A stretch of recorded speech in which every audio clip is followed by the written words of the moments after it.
Hola, hola, buenas tardes. Espero que todos estén bien.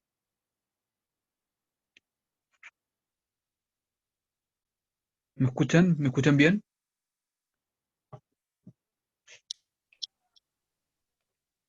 Sí, profe. Perfecto.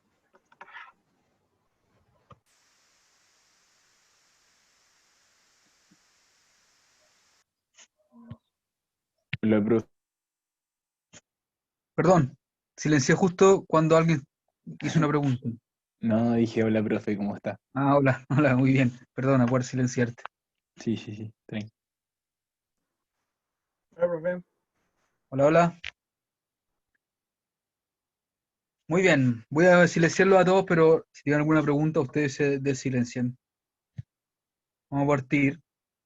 Voy a compartir pantalla. Muy bien. Hoy día lo que vamos a ver es analizar un poco más acerca de este concepto llamado torque.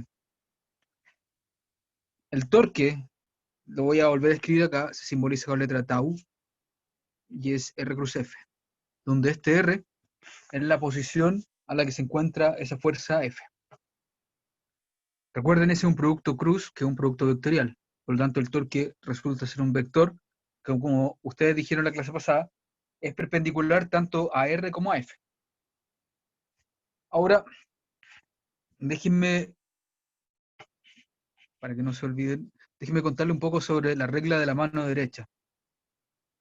Una cosa que es importante siempre acordarse es esta relación. Que tongo cruz J tongo es igual a K tongo. Déjenme dibujar esos. Lo puedo hacer. Si dibujo y tongo así, y J tongo así, entonces K tongo va a ser un vector que sale de la pizarra. Eso es como si estuvieran viendo la flechita desde arriba. Así que el vector K tongo sale de la pizarra. ¿Y cómo puedo estar de acuerdo, saber que eso tiene que ser así? Bueno, hay una manera fácil que tiene que ver con lo que se llama la regla de la mano derecha. ¿Ustedes han escuchado hablar de esa regla antes? Sí. Ya. En realidad es muy fácil. Es solo una regla para que ustedes puedan identificar rápidamente en qué dirección tienen que ir las cosas, nada más. Si no se aprenden la regla de la mano derecha, bueno, pueden calcular todos los productos cruz matemáticamente, no hay ningún problema. Pero la regla dice así: tomen su mano derecha y extiendan la mano en la dirección de Itongo. La dirección de la mano hace el primer vector a operar. Después quiero operarlo con J tongo, el segundo vector, y esos van a ser los dedos curvados. El vector resultante va en la dirección que apunta mi pulgar. Si hacen la regla de la mano derecha en el dibujo que acabo de hacer, van a ver que eso pasa. La dirección de la mano es el primer vector. Cuando enroscan los dedos, van a apuntar al segundo vector y la dirección resultante es el pulgar. Les voy a mostrar un video para que vean cómo se hace en verdad. Aquí, espero que todos estén viendo YouTube. En YouTube hay un montón de videos que explican la regla de la mano derecha, así que pueden buscarlo ahí. Pero miren este video en particular. Recuerden que A cruz B no es lo mismo que C cruz A. Ese porte es importante. Equivocarse en ese signo es como equivocarse en usar la mano derecha o izquierda. En este punto siempre tenemos que usar la mano derecha. Esa es la convención.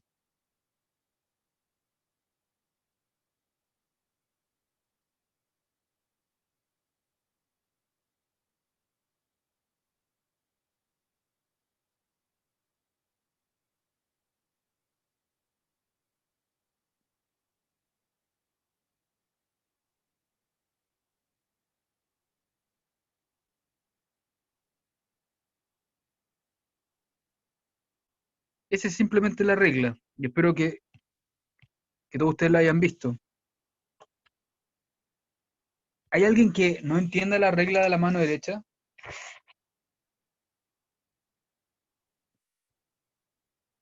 ¿Puede repetir eso, profe? ¿El video o la explicación? No, la última pregunta que hizo. Ah, si es que hay alguien que no entiende lo que significa la regla de la mano derecha. Lo único que tienen que acordarse es que la regla de la mano derecha solamente sirve para saber la dirección del vector resultante, nada más. Si quieren calcular las magnitudes, tienen que hacer la operación completa. Profe, Pero es una... Sí, dime. esto nosotros lo tenemos que ver con los vectores de I tongo y J tongo. Y No, el vale para cualquier vector, resultante. vale para cualquier vector A cruz igual C. Ya. A cruz B igual C sirve para cualquier vector A, cualquier vector B y cualquier vector C. Y el ¿Profe? resultante, el vector perpendicular, ¿no? Sí, exactamente. El C es perpendicular a A y a B. ¿Profe? Sí, dime. Pero ¿no es más fácil ver la dirección con la mano derecha y hacer el producto cruz como multiplicar las magnitudes y un seno? Es, bueno, no, casi. Lo del seno tienes que tener cuidado. ¿Por qué? Porque tú estás confundiendo dos cosas. Uno es que A cruz B es un vector C. ¿Cómo es este vector C? Bueno, se calcula como lo calculamos en la clase pasada. ¿Se acuerdan? Pero por otro lado, la magnitud de A cruz B es igual a la magnitud de A por la magnitud de B por el seno del ángulo entre los dos. Pero es solamente la magnitud. ¿Ya? La dirección Es que por es más eso lo hago complicada. con la mano derecha, ¿o no? Pero ¿cómo calcula la dirección con la regla mano derecha? Tú estás asumiendo que siempre va a ir en catongo. ¿Qué tal si va en si el vector C, en este caso, es un vector diagonal en el espacio tridimensional? Ah, ya, ya, ya, ya. Ok, ya lo Lo entiendo. único que te dice es el dedo gordo en la mano derecha te dice hacia dónde va, o sea, la dirección. Pero la expresión matemática de la dirección no te la dice, obviamente, y tienes que calcularla. Ah, ya, El ya, último ya, ya. cálculo que está aquí es la magnitud solamente. La dirección tienen que obtenerla necesariamente hacer este cálculo. Les queda otra. Solamente en casos simples, y de hecho van a ser los casos que vamos a ver ahora, el vector perpendicular se puede poner, por ejemplo, en dirección catongo. Pero, insisto, Profe, son casos muy simples. La pero sí, dirección perpendicular, en los casos simples lo puedo hacer así o diría que soy muy sí. chanta. No, los casos simples sí lo puedes hacer así. Tú tienes toda la razón. Ah, ya, gracias. Pero es importante que recuerden eso. Por ejemplo, si yo defino un espacio así como itongo, jototongo y catongo, yo podría definir el vector A, un vector en 3 dimensiones, un vector B, otro vector en 3 dimensiones, y tienen que encontrar el vector C, que es otro vector en 3 dimensiones, que es perpendicular a A y a B. La regla de la mano derecha les dice en qué dirección va este vector C, pero no les dice qué dirección realmente tiene en este espacio de 3 dimensiones. Ah, ya, ya. Ok. Muy bien, pero eso es general. Los casos simples que vamos a ver ahora, puedes usar la técnica que tú propusiste, pero no se tienen que confundir. Es solo un caso particular en el que se puede usar eso. Así que la regla de mano derecha la vamos a usar mucho, ¿de acuerdo? ¿Por qué se usa la mano derecha? Ni idea. Así es la convención. Así se define nomás. Es como en toda en la naturaleza, no hay ninguna dirección positiva ni negativa y tampoco hay ninguna diferencia entre izquierda y derecha. Por lo tanto, nosotros los humanos tenemos que decidir cómo vamos a trabajar y se convino hacer esto con la mano derecha. Muy bien. ¿Cuál es la gran gracia de conocer el torque? Es que ustedes tienen que entender que lo que hace el torque es producir rotaciones. ¿Por qué me doy cuenta de eso? Bueno, analicemos el siguiente caso. Supongan un sólido rígido como el que está ahí. Como ya saben, ese sólido rígido puede ser de cualquier forma, de cualquiera. Y déjenme definir este eje de rotación al cual voy a llamar Z-tongo, mejor K-tongo. Esa va a ser mi dirección K-tongo y ese va a ser el eje de rotación. por lo cual va a estar rotando este sólido rígido en una dirección así, con una velocidad angular, perdón, una frecuencia angular omega. Como acabo de definir un eje de rotación, ustedes saben que entonces existe un momento de inercia que en principio lo puedo calcular. ¿Están de acuerdo? El momento de inercia va a depender del eje y va a depender de la distribución de masa en torno al eje de este sólido. Muy bien. Consideren esta partícula I perteneciente al sólido, y todos ustedes tienen que acordarse que esta partícula se está moviendo en un círculo, en un plano perpendicular al eje de rotación. Por lo tanto, yo puedo definir el centro de la trayectoria circular, que está en el eje, obviamente, y puedo definir ese vector, que le voy a llamar R, que es un vector que va a la dirección radial de estas coordenadas polares que define el círculo en la trayectoria.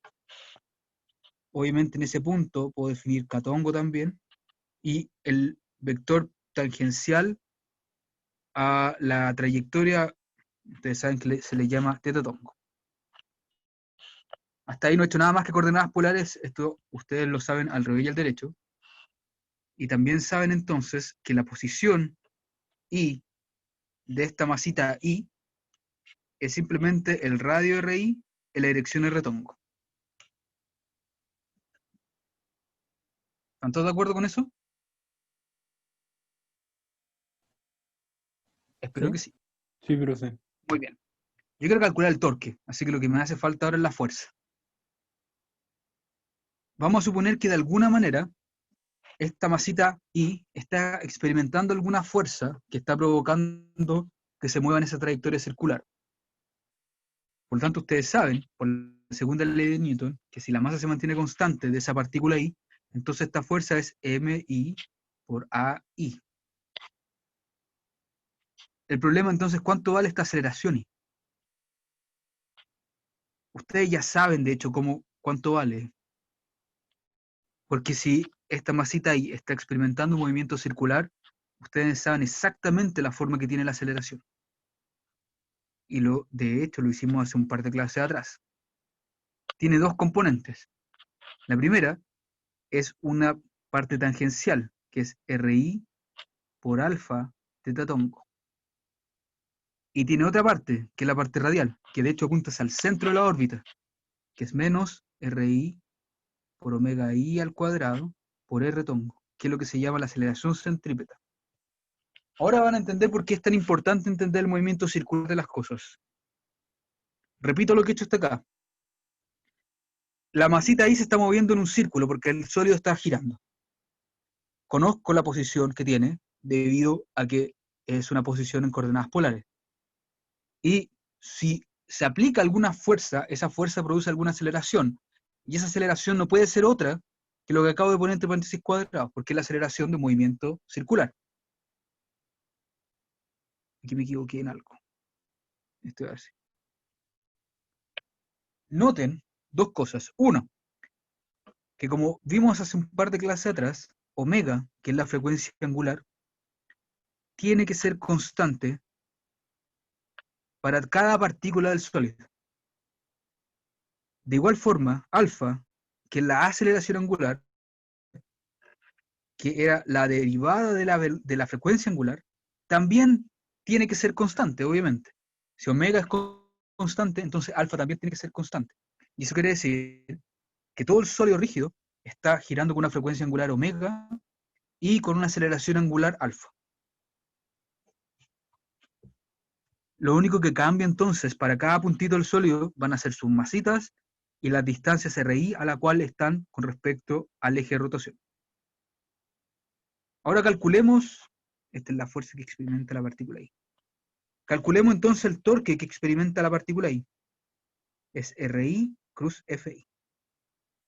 Y déjenme anotar todo eso en extensión.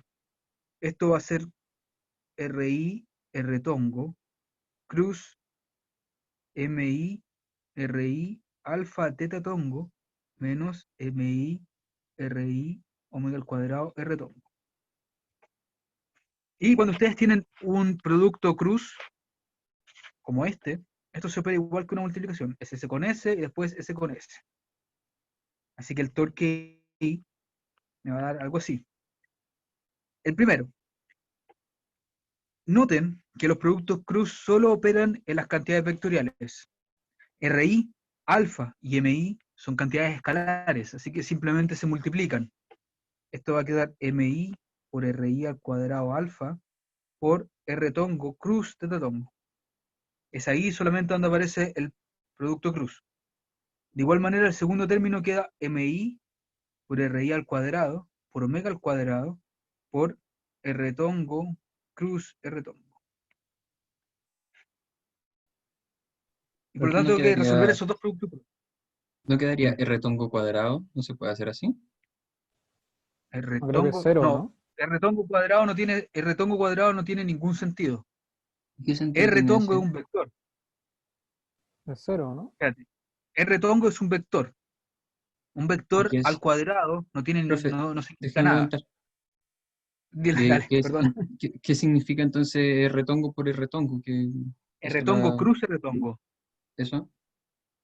Es el producto cruz entre el vector consigo mismo.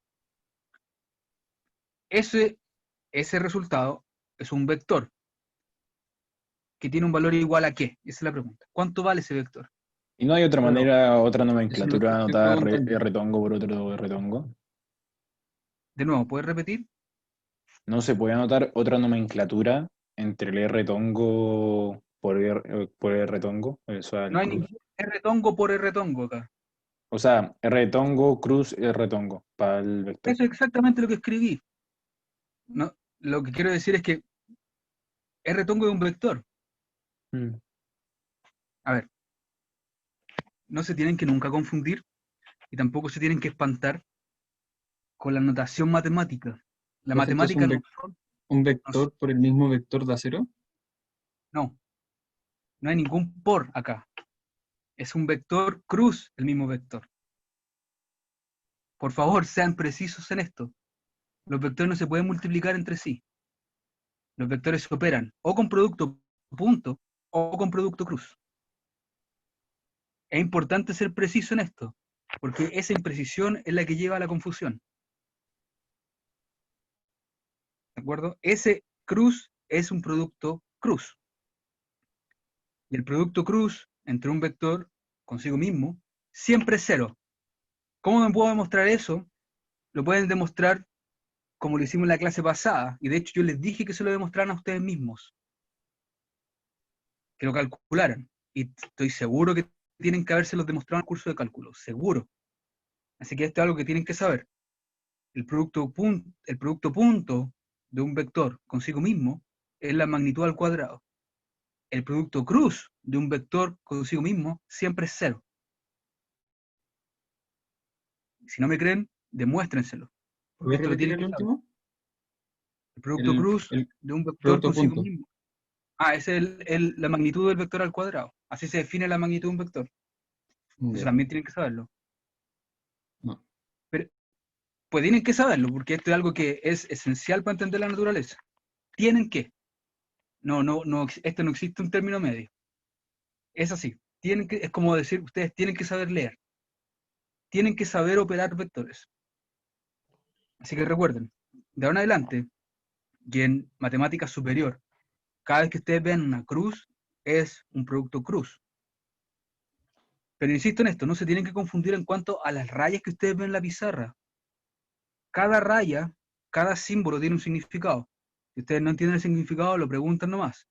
Pero una vez que queda claro el significado, la operación es estándar. Lo que quiero decir es que si yo defino el vector pelota con dos rayas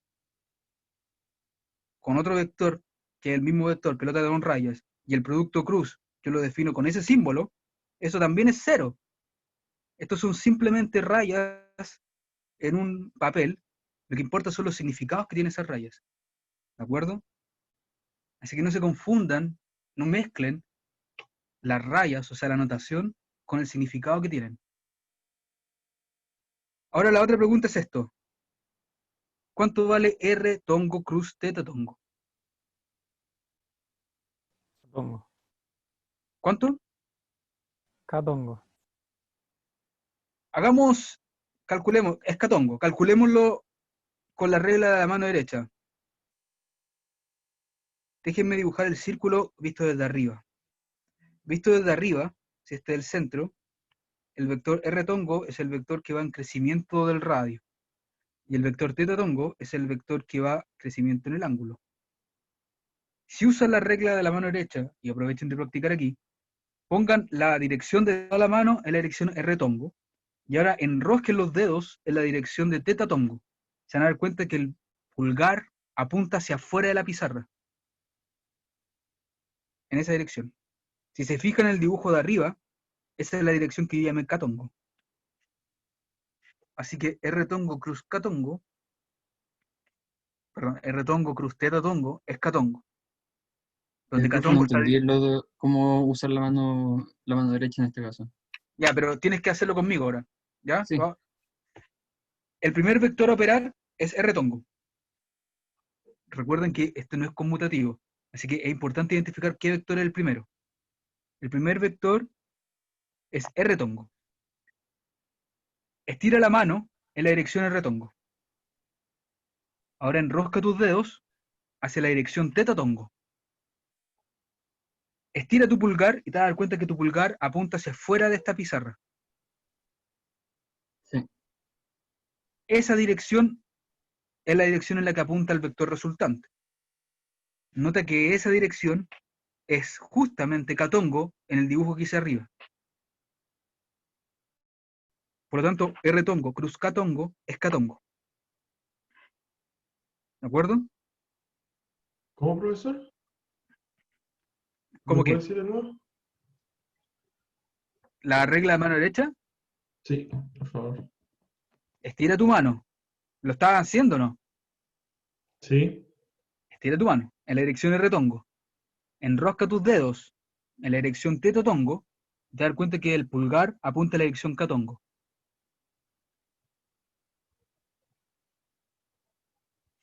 K-Tongo está definido en el dibujo de arriba. El dibujo de arriba es un dibujo en 3 dimensiones. Lo más bonito que traté de que quedara. ¿Sí? Muy bien. Entonces, el torque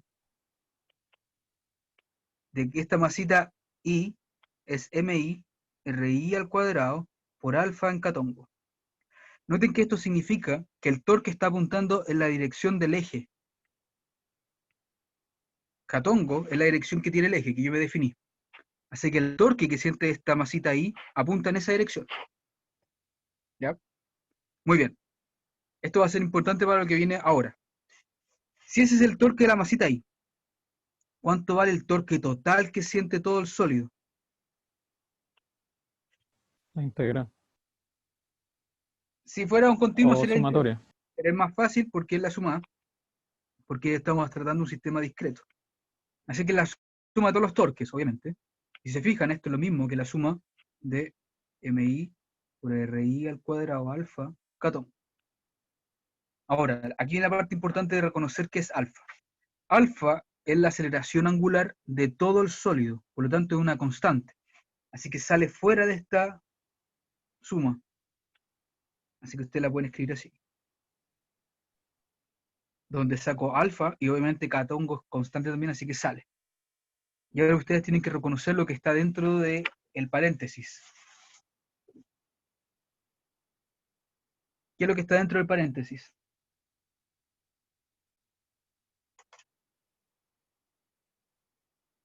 ¿Una sumatoria? No, por favor, Momento de precisión. inercia. Momento de inercia. Esta es la definición de momento de inercia que la vimos en la clase pasada.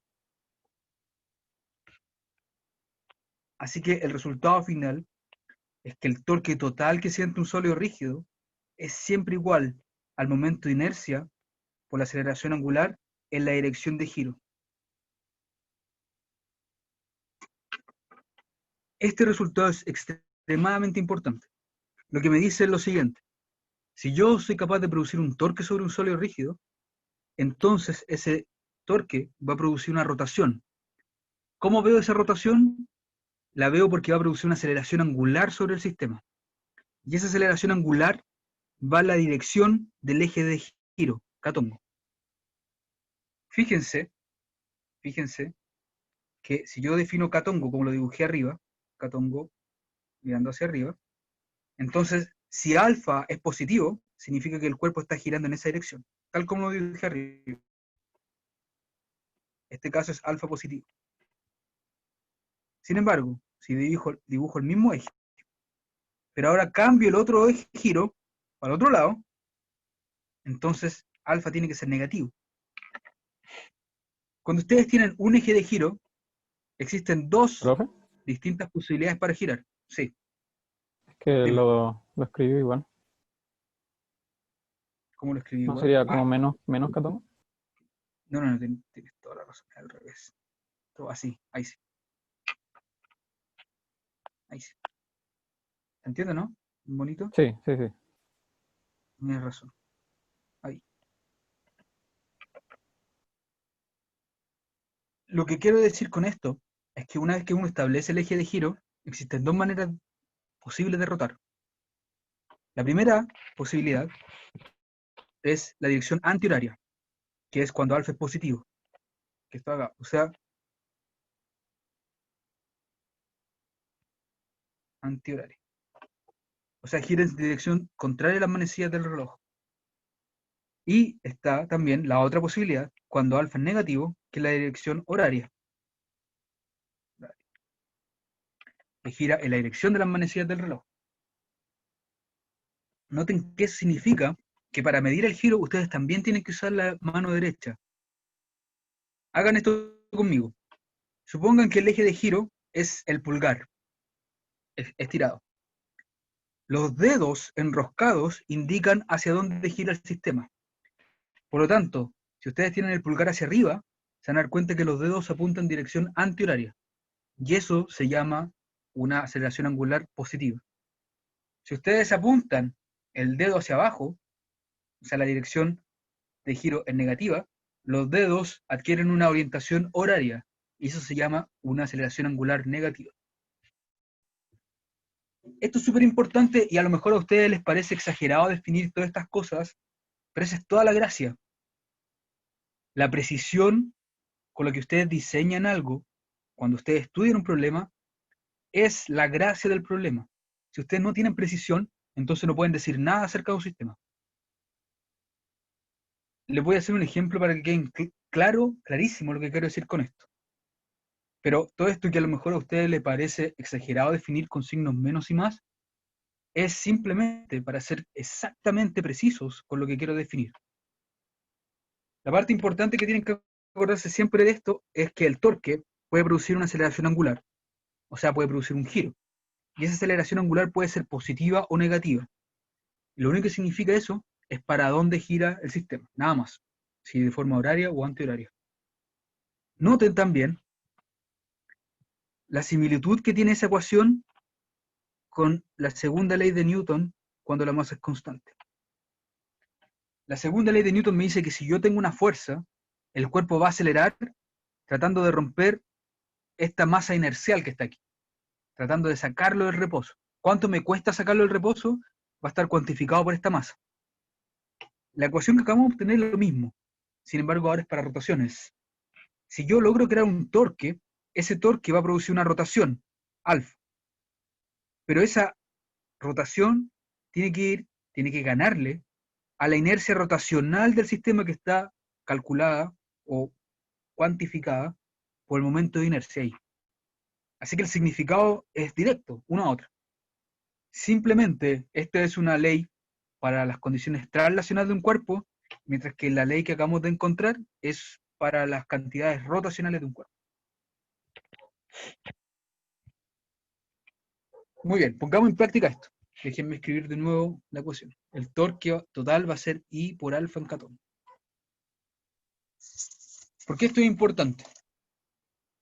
Porque básicamente es la base de toda nuestra estructura de maquinaria que existe en el planeta. Casi todas las máquinas, sí, ¿Puedo volver un segundo, porfa? ahí, Sí. Ok, gracias. ¿ya? Sí, gracias. Ya. casi todas las máquinas que existen usan esta relación que acabo de escribir. Es importante que ustedes la entiendan, porque de esa manera entienden cómo funcionan todas las máquinas. Déjenme hacer el ejemplo con la máquina más simple que se me puede ocurrir. Una puerta. ¿Cómo funciona una puerta? Y esta puerta, supongan ustedes que... Déjenme hacer una puerta de verdad. ¿Cómo funciona una puerta? Supongan que ustedes tienen un hermano chico y les pregunta a ustedes cómo funciona una puerta. Tiene un ángulo fijo en el cual puede rotar. Ah, espera. Tú, lo que acabas de decir es una contradicción. ¿Qué quieres decir con ángulo fijo que puede rotar? O sea, a ver,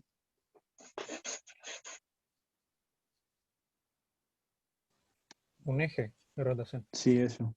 Ah, ya. Muy bien. Estoy de acuerdo con ustedes. ¿Qué más? Déjenme dibujar el eje aquí. ¿Qué más?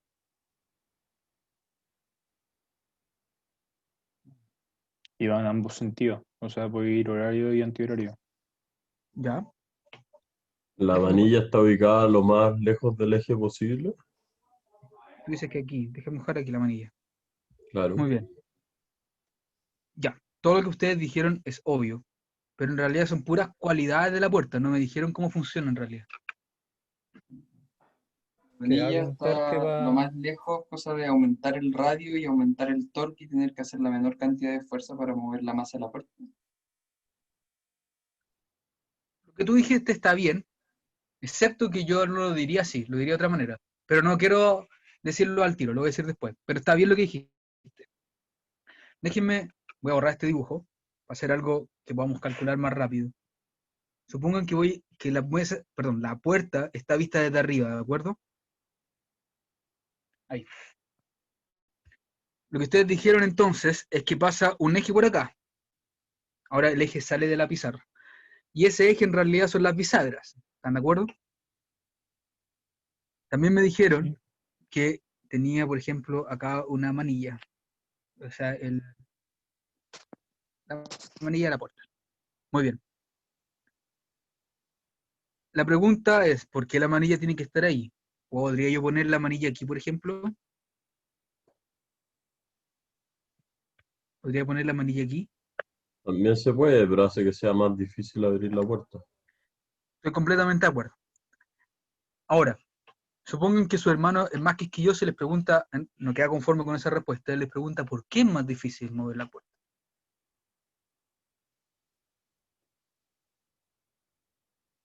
Hay dos maneras de contestarle. La manera simple y simplona, que no significa entender las cosas, que es llevarle una puerta y mostrarle que si la empuja de algún lado que no sea la manilla es más difícil. Pero esa manera no sirve de nada. Es la manera de matinal. Porque no estamos entendiendo lo que está pasando. ¿Por qué es más difícil? El torque. Porque el radio es más corto, entonces el Eso radio estoy de de acuerdo. giro, al El radio es más final, corto y...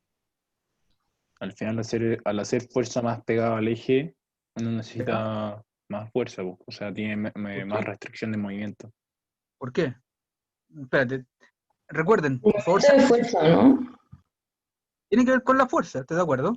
Pero ¿por Porque qué? hay que aplicar Nada más de eso me fuerza dice por para qué. igualar el torque. Hay que hacer más fuerza para poder aumentar el torque cuando hay En menos eso estoy radio.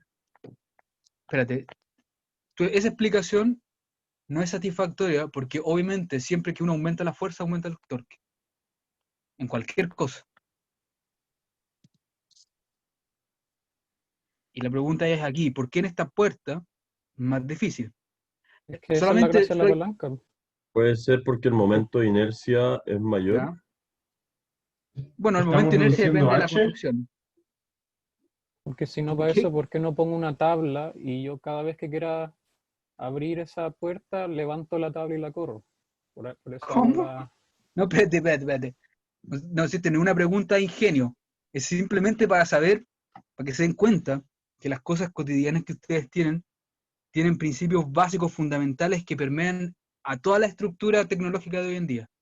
Entender esos principios fundamentales son la clave. No es una pregunta de cómo yo construyo una puerta que sea más fácil o no. sino que plantéense esta puerta, que en este caso es una sola lámina vista desde arriba, y la pregunta es, ¿qué tengo que hacer yo para poder abrirla? ¿Y cómo hago yo para abrirla más fácilmente? Es una pregunta sencilla, pero la respuesta no es nada sencilla. Y ahora quiero que sean precisos, y la razón por la que quiero que sean precisos es porque supongo que ustedes son el dueño de la fábrica de puertas. Si ustedes no son precisos en decir cómo quieren que sean sus puertas, las puertas no pueden ser construidas de la manera que deberían ser construidas. Tienen que decirme exactamente lo que significa para ustedes abrir mejor una puerta, o abrir más fácil una puerta. Quiero que me digan exactamente qué significa. O sea, yo lo estaba Insisto. comparando lo que hablaba Sí, usted en la clase pasada, que si yo quiero mover un bloque, sí, necesito mucha menos fuerza para moverlo haciendo palanca. Como que eso es lo que hace la puerta. tú tienes toda la razón. De hecho, este es un problema de palanca, igual que el otro. Pero, si te acuerdas, el problema de la clase pasada era un problema en equilibrio. La cosa estaba estática. Y yo quiero que la puerta se abra, se mueva. Así que es un problema diferente. Aun cuando es la misma palanca, pero es un problema diferente. Hagámoslo. El punto clave de esto, e insisto en este punto, es para que se den cuenta que problemas, cosas tan sencillas como esta, tienen principios básicos fundamentales que ustedes tienen que entender bien para poder ir más allá. Supongan que la persona que construyó esta puerta es porfiada y no le hizo caso a nadie y puso la perilla de la puerta a una distancia D de la bisagra. Y la puerta en total tiene un largo L. ¿De acuerdo? Solamente para hacer el problema, para ejemplificar lo que significa realmente la perilla en las puertas. La gracia de la bisagra en la puerta es que en realidad las bisagras funcionan como pivote. Y si ustedes aplican una fuerza sobre la perilla, fuerza F en esa dirección, todos tienen que estar de acuerdo que la puerta lo que hace es girar en esa dirección. O sea, si el eje de giro pasa por la bisagra, entonces la puerta gira así. ¿Sí? Sí. Muy bien. Ahora, aquí viene la primera parte importante. Todos ustedes se dieron cuenta que al aplicar una fuerza sobre la perilla que está ahí, esa fuerza está a cierta distancia del eje de giro de la puerta, y por lo tanto hay un torque involucrado. Si hay un torque involucrado, ustedes saben que el cuerpo se va a mover. En particular, va a rotar. Y si el cuerpo rota, ustedes saben, por la ecuación que está acá arriba, que va a tener una aceleración angular asociada. Ustedes tienen que tener toda esa línea de pensamientos claro antes de hacer el cálculo. Simplemente darse cuenta que si existe torque, va a rotar, y si rota, va a tener aceleración angular. Muy bien. Así que lo primero es calcular el torque. ¿Cómo calculo el torque? ¿Cómo calculo el torque que genera esta fuerza sobre esa puerta? Va a ser en amarillo.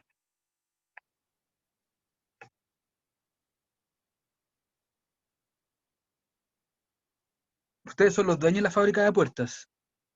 ¿Cómo calculo el torque que genera poner una perilla ahí en la dinámica de la fuerza? Perdón, la dinámica de la puerta.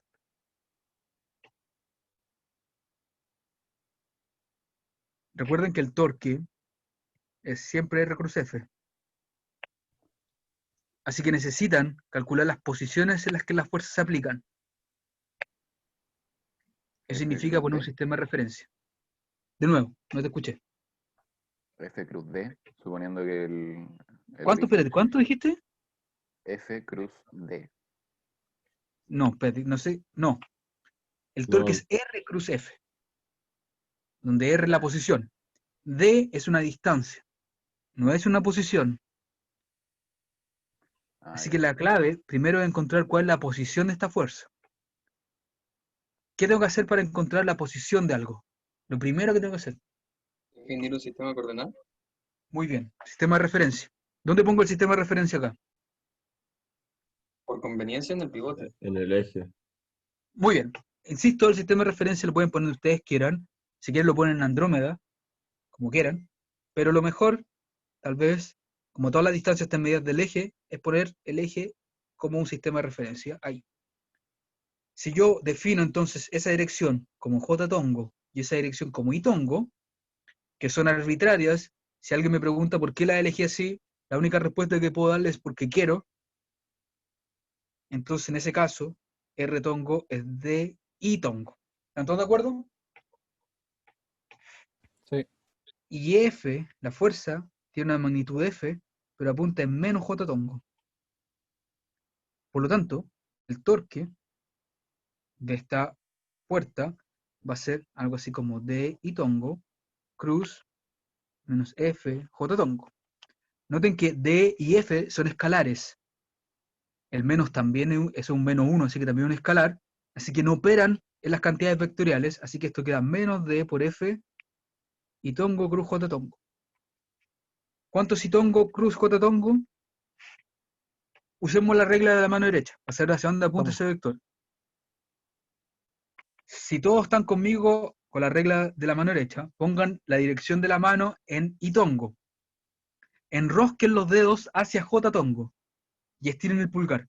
Se van a dar cuenta que la dirección resultante es una dirección que sale fuera de la pizarra. Esa dirección le llamamos K tongo. Así que esto es menos de F K tongo.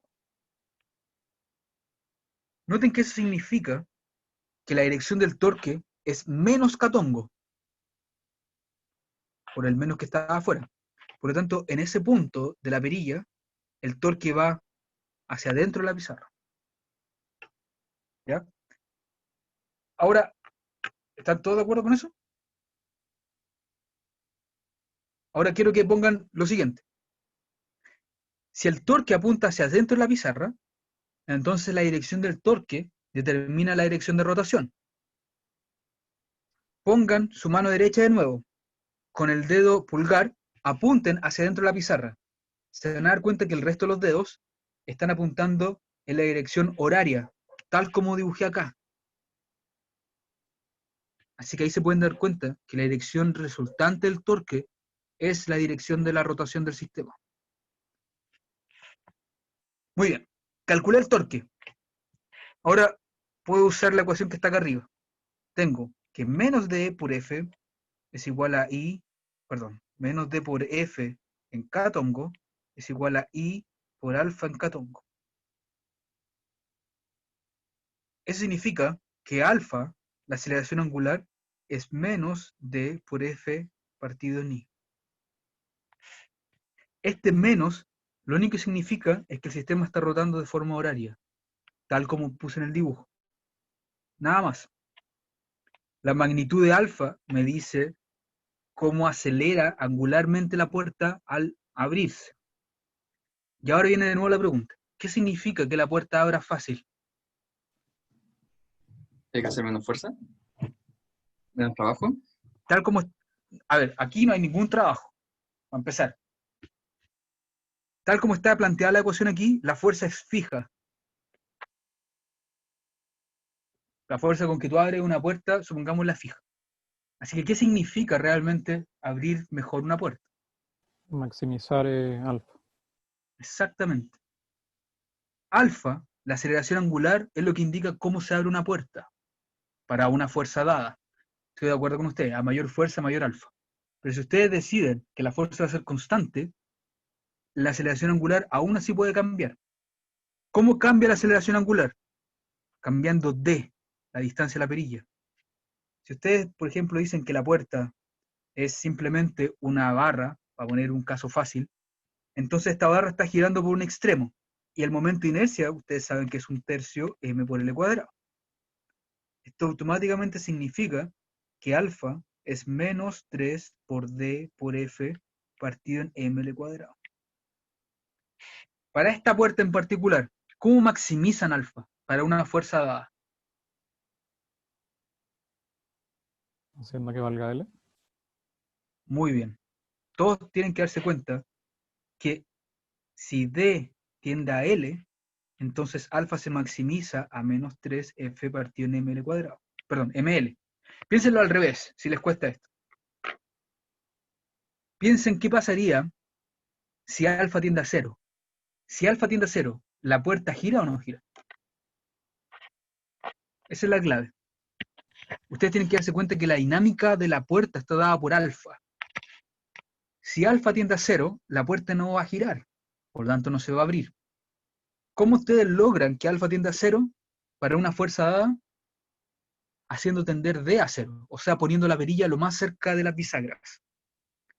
Por lo tanto, mientras más lejos de las bisagras estén las perillas, con la misma fuerza, más fácil se abre una puerta, lo que significa que va a tener mayor aceleración angular. Esta es la razón por la cual todas las puertas se construyen igual.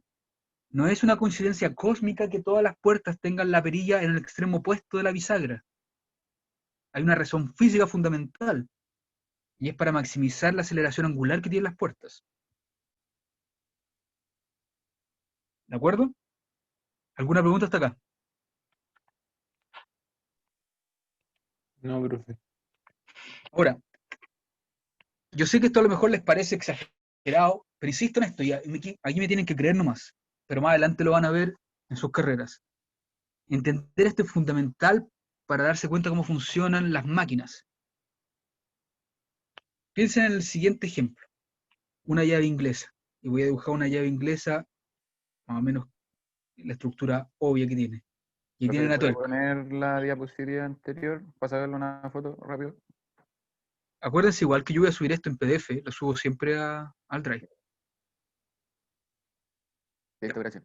Profe, Sí, dime. hablando de eso del Drive, ¿no hay un metacurso en el cual usted pueda subir el link del Drive para no estar buscando el mail a cada rato? No voy a hacer ningún metacurso, pero podría pegar los avisos. Pero te aconsejo que en realidad guardes el link en un navegador. Bueno, Es más fácil. sí. En vez de complicarle la vida al profesor, mejor guardarle el link al navegador.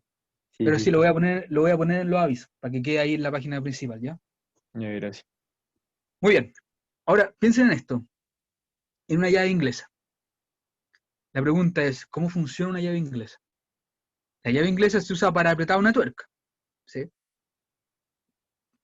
El problema de preguntar cómo funciona una llave inglesa es equivalente a preguntar cómo tengo que usar yo una llave inglesa para que funcione bien.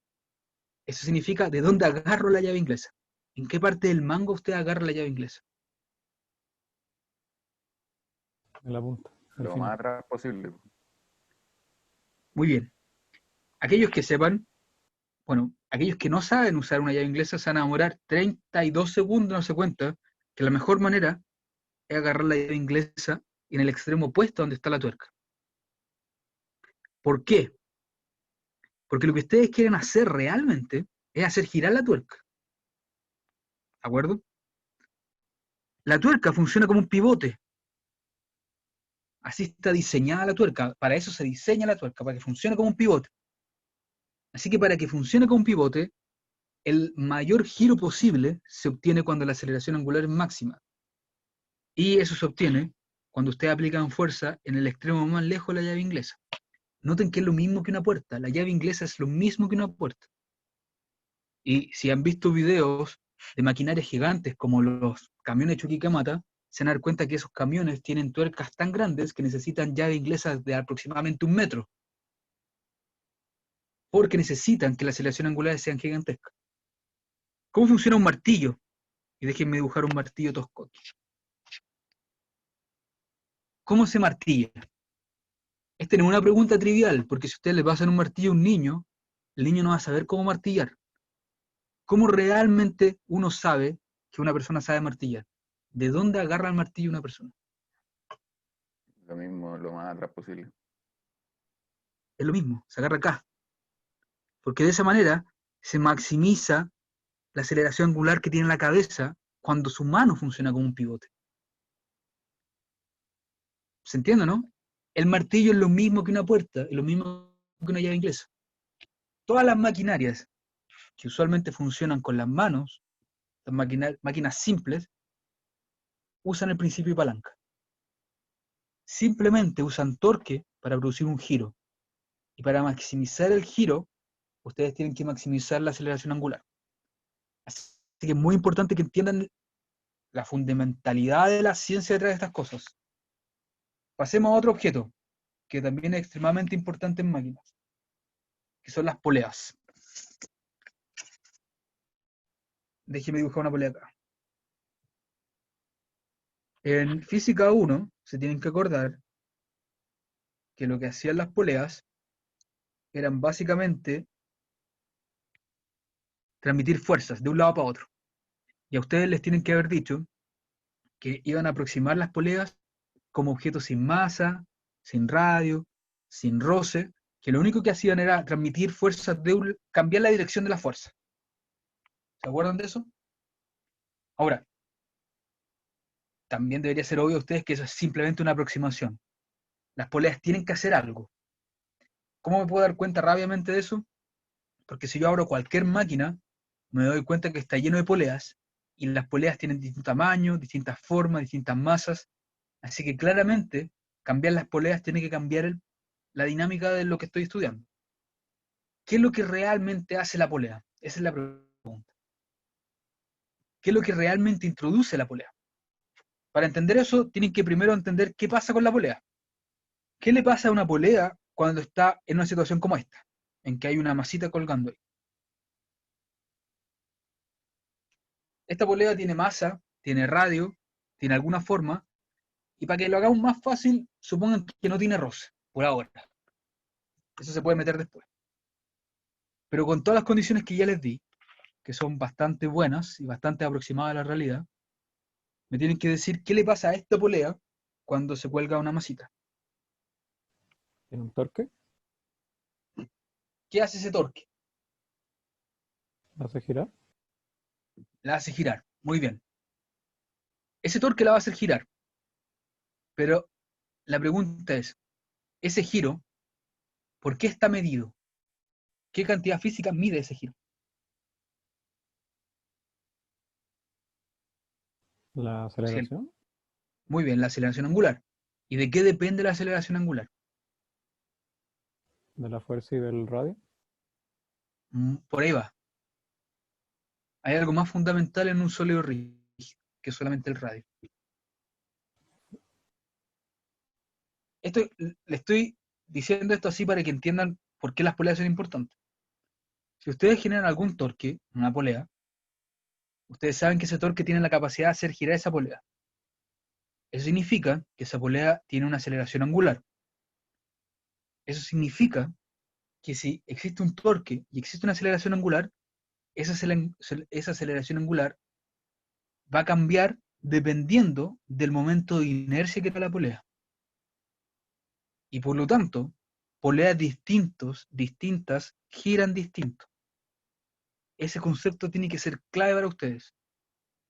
Si ustedes aplican el mismo torque a poleas distintas, van a girar distinto simplemente porque tienen distinto momento de inercia.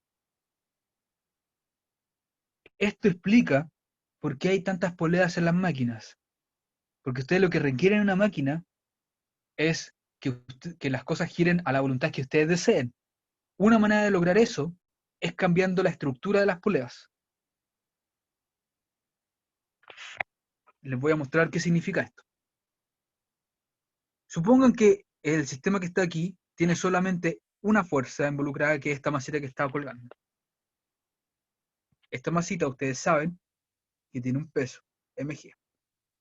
Y por lo tanto, si asumo que la cuerda que está aquí no tiene masa y es perfecta, esta cuerda va a transmitir una tensión, que va a ser esa de acá. ¿Están de acuerdo? Que va a estar justo interactuando con la polea en ese punto. Primera cosa importante. ¿Qué tiene que pasar para que la polea gire?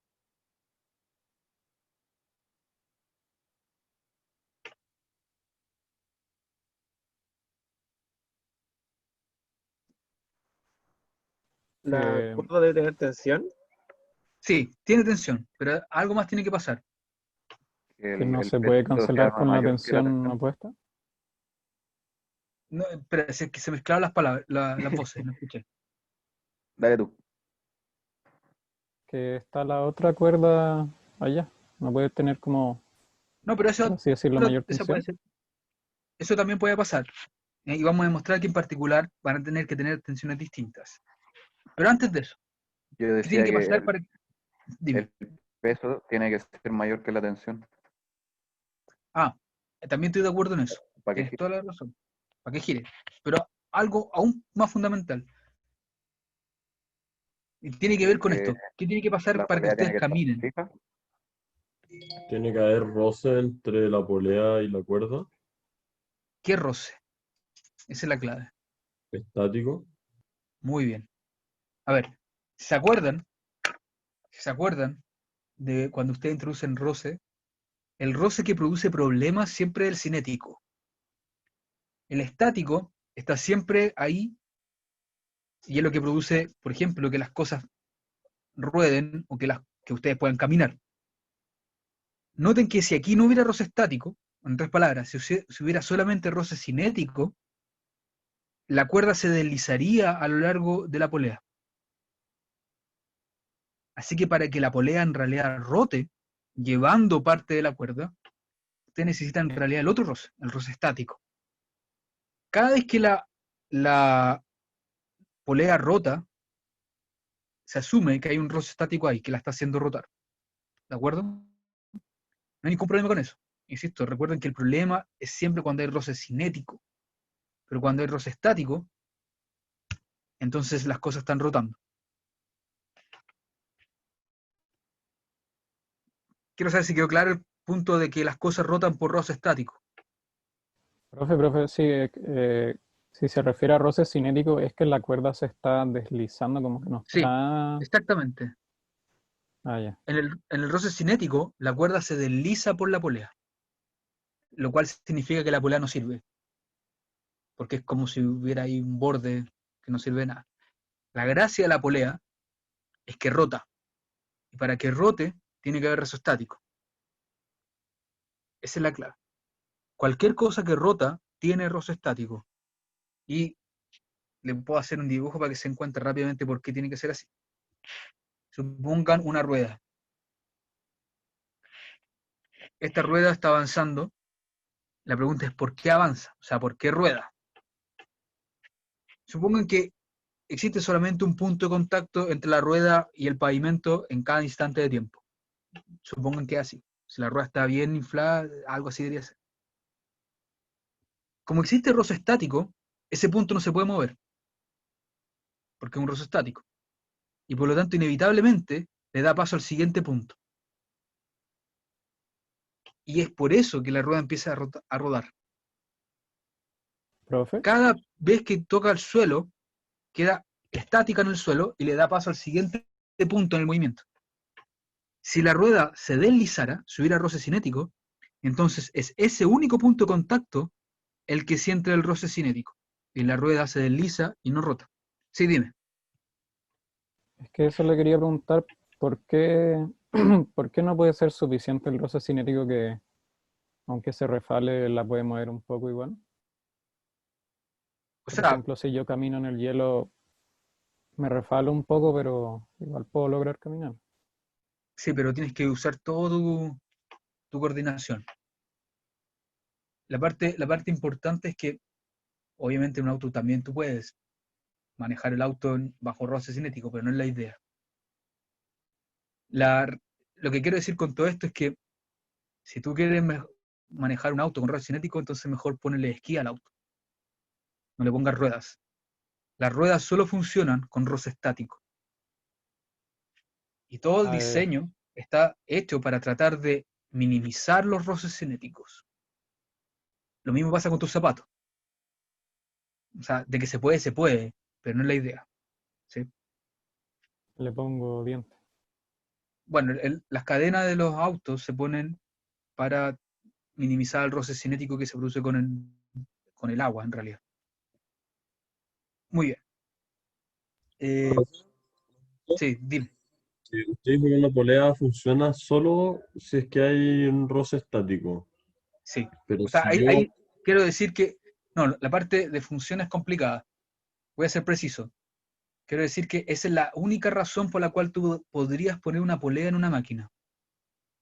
Ya, pero si yo cuelgo, por ejemplo, del techo de la casa un gancho que claramente Ya, no va a rotar y hago un sistema de poleas en el fondo para levantar algo, ¿igual se va a cumplir la función de la polea o no se cumple? espérate, no entendí. Si tú pones un gancho en el techo Claro, y paso una cuerda y por una hago polea. como un... Claro, no, pero no con una polea, solo el gancho, que el gancho hiciera de polea en el fondo. Ah, entendí. O sea, tú dices algo así. Poner un gancho en el techo y que la cuerda pase por ahí. Claro, ¿ahí se Ya. cumple No, la no, función de la polea o no se no, cumple? no se cumple. Tu dinámica funciona y, primero, si ese ganchito que tú pusiste produce poco roce cinético, entonces tú puedes describir esta dinámica simplemente con las leyes que aprendiste en física 1. ¿De acuerdo? Porque básicamente la polea en física 1 era un punto que cambiaba la dirección de la fuerza, que es lo mismo que un ganchito. Ahora, si este gancho produce mucho roce cinético, ahí sonaste. Tenéis que meter el roce cinético en ese punto de contacto. La gracia Ya, de la polea es otra, y eso es lo que vamos a ver hoy día. Es completamente diferente. La polea introduce un cambio completo en la dinámica real del problema. O sea, altera las aceleraciones que tienen los sistemas. Y lo alteran de una manera que es muy útil para crear máquinas. Por eso se importa tanto entender las poleas. Las poleas reales no solamente cambian la dirección de la fuerza, eso no es la parte relevante de la polea, sino que introducen un cambio en la dinámica. ¿Cómo se introduce ese cambio? A través del momento de inercia de la polea, y eso es lo que vamos a ver. Muy bien. Lo que quiero decir con esto, con todo con toda esta cháchara que le he dado, es que el momento de inercia de estos objetos que son poleas es extremadamente importante y esa es la razón por la que están en todas las máquinas. Si ustedes abren el motor de su auto, se van a dar cuenta de que está lleno de poleitas ahí adentro. Esas poleitas son importantísimas en el funcionamiento de todas las máquinas que conocemos hoy en día. Y ahora van a entender por qué. Muy bien. Déjenme poner el centro de la polea ahí, por ejemplo. La polea tiene radio R, así que esa distancia ahí es R. ¿De acuerdo? Y por ahora hagamos un caso fácil, que no es real, pero solamente lo voy a hacer para que se den cuenta la importancia de esto. Calculemos el torque que produce esta tensión sobre la polea. Si yo pongo si pongo mi sistema de referencia en este eje, en el eje de rotación de la polea, que están todos de acuerdo que el eje de rotación de la polea pasa por ahí. Y a esta dirección le llamo I-tongo, y a esta dirección le llamo J-tongo. Todos tienen que estar de acuerdo que el torque que produce esta tensión es igual a menos R I-tongo cruz. ¿Están todos de acuerdo? Sí. Quiero saber, ya, están todos de acuerdo. Es simplemente, si me paro aquí, la posición donde se aplica la tensión es menos R I-tongo. Y la dirección de menos J-tongo. Eso significa que en mi sistema de referencia... Sí, dime. Yo no entiendo por qué negativo las dos. O sea, yo lo habría puesto positiva. Supongo que si uno Es pone las dos igual. simplemente... Dime. Supongo que si uno pone las dos igual, está usando un sistema de referencia distinto, pero no entiendo por qué negativo. Recuerden, los negativos son simplemente de acuerdo al sistema de referencia que ustedes se plantean. Así que estos negativos son el sistema de referencia que yo estoy planteando, que es este, ¿de acuerdo? Fíjate que en este sistema las positivos van hacia la derecha y los J van hacia arriba de la pizarra. Ahora, lo que yo necesito primero es calcular la posición donde se aplica la tensión, ese vector que está ahí. Ah, ya entendí. Y después necesito la fuerza que va para abajo. ¿Sí? Profe, Dime. si yo en la prueba escribo I-tongo para la izquierda y J-tongo hacia abajo, eso Está todo perfecto. estaría... No, está todo perfecto. Todas las ya, direcciones ¿pero le en puedo el poner el mismo universo... nombre? ¿Sí? Ah, ya, Estos ok. son nombres nomás. No se confundan en las notaciones. Yo a este le podría haber puesto carita tongo y a esta le podría haber puesto manzana tongo. Y son las mismas cosas. El resultado físico no va a cambiar si yo le cambio el nombre. Ah, ya. Lo importante es que ustedes se consistentes en el marco de referencia que ustedes están resolviendo el problema, nada más. Noten que en el marco de referencia que yo estoy planteando mi problema, el resultado de este producto cruz es simplemente R por T catongo. Si se fijan, catongo, y usa la regla de la mano derecha, apunta hacia afuera de la pizarra.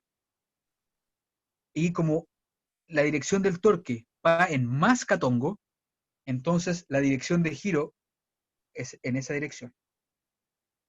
¿Lo ven? La dirección del torque es más catongo. Eso significa que para entender la dirección de giro, yo tengo que usar de nuevo la regla de la mano derecha. Pongo el dedo gordo, el pulgar, en la dirección catongo, que el resto de los dedos apunta a la dirección antihoraria, que es exactamente la flecha que acabo de dibujar acá. Y noten que es la misma dirección que yo debería esperar que la polea rote, si está sujeto a esta tensión. Esa es la dirección que la polea debería rotar. Esa dirección va a ser independiente del sistema de referencia que ustedes elijan. O sea, esta dirección, esta manera de girar es independiente. Que ustedes le llamen catongo, menos chanchito tongo, más manzana tongo, eso es simplemente una notación dentro del marco que ustedes se dieron para calcular. Pero cómo gira es una cantidad física que no depende del sistema de referencia. Ahora, ese torque, yo sé que también es alfa por I catongo. ¿Están de acuerdo? Por lo tanto, yo sé entonces que R por la tensión tiene que ser igual a I por alfa. Eso significa que la aceleración angular que tiene la polea es partido en I. Muy bien. Lo que se desprende de este resultado, que es un resultado muy simple, es primero que la polea va a rotar. Yo sé que va a rotar porque tiene una aceleración angular, alfa. ¿Sí?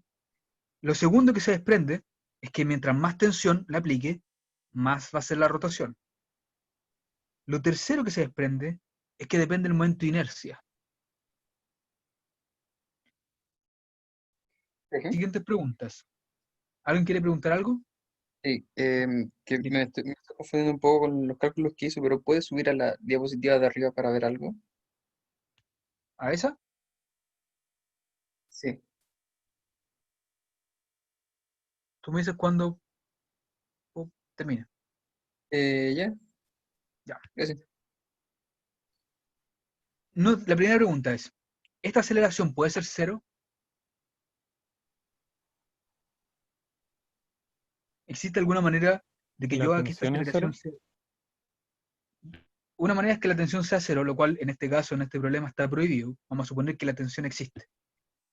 Para una polea, como con esta radio, con esta masa, con esta tensión, ¿puede ser cero la aceleración angular? No. El radio tendría que ser cero, pero no hay otra No forma. puede. O sea, vamos a suponer que no se puede. Que yo te doy la polea con un momento de inercia con un radio y le aplico una tensión. Y entonces nada puede ser cero de ninguna de esas tres condiciones. Entonces la aceleración angular tiene que ser claro que no puede ser cero, lo cual significa que siempre va a girar la polea. ¿Sí? ¿Cuándo va a girar más o cuándo va a girar menos?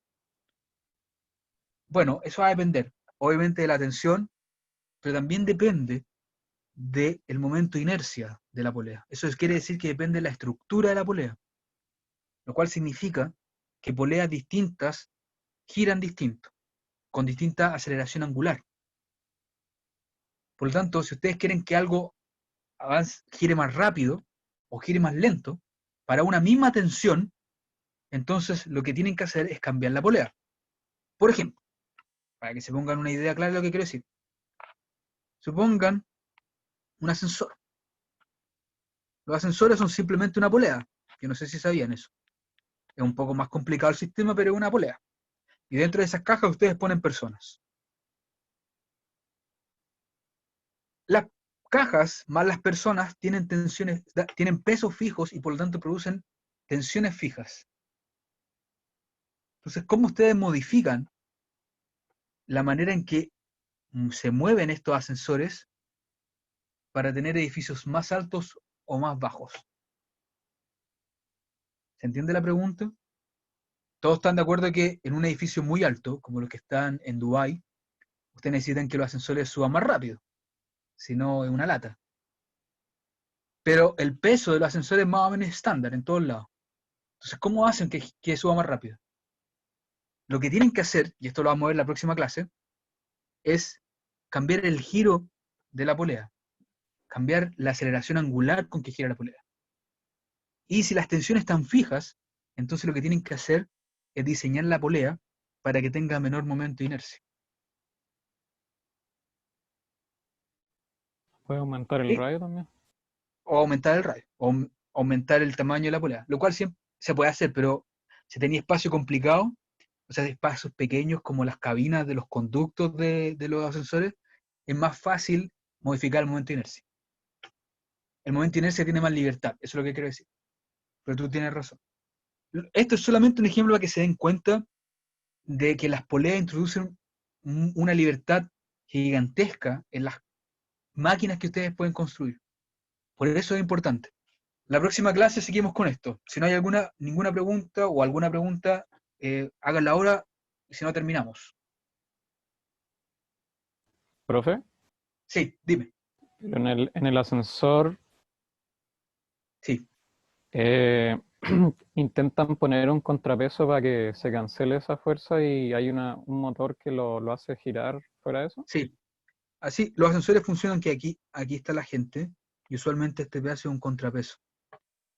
Y obviamente hay un motor aquí que hace que gire esto. Tiene que haber un motor para poder iniciar el giro. Porque si no esto... Ya, y el momento de inercia del radio como que maximiza el uso de esa fuerza. Exactamente. Ahora, ese motor hace que todo se mueva. Pero cómo se mueve, o sea, cuánta energía gasta el motor en mover el sistema, va a depender claramente del momento de inercia de la polea. Así que las poleas son realmente muy, muy importantes en todo esto.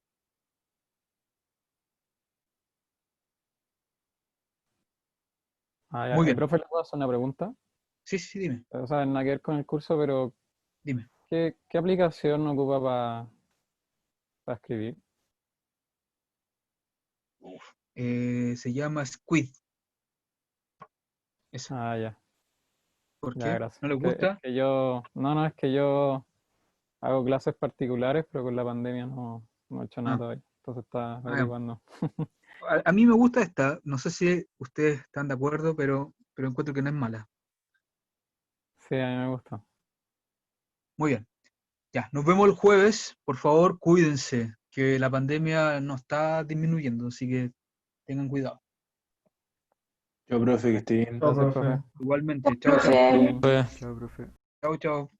Chao, profe, gracias. Chao, profe, que vaya Que estén bien. muy bien.